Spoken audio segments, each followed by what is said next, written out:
প্রায় ২ বছর পর ব্রাজিল জাতীয় দলে ফেরার স্বপ্ন দেখছিলেন নেইমার জুনিয়র।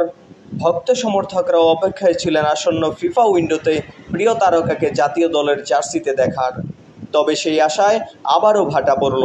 নতুন করে ইনজুরিতে পড়ায় ব্রাজিল দলে নেইমারের ফেরার সম্ভাবনা পরিণত হলো শঙ্কায়। ২০২৩ সালের অক্টোবরে জাতীয় দলের হয়ে সর্বশেষ মাঠে নামেন নেইমার। এরপর দুবার দলে ডাক পেলেও চোটের কারণে খেলতে পারেননি। চিলি ও বলিভিয়ার বিপক্ষে আসন্ন বিশ্বকাপ বাছাই ম্যাচকে ঘিরে তার ফেরার প্রবল জোর গুঞ্জন শোনা যাচ্ছিল, কিন্তু দল ঘোষণার মাত্র একদিন আগে সান্তোস ফরোয়ার্ড আক্রান্ত হলেন উরুর ইনজুরিতে।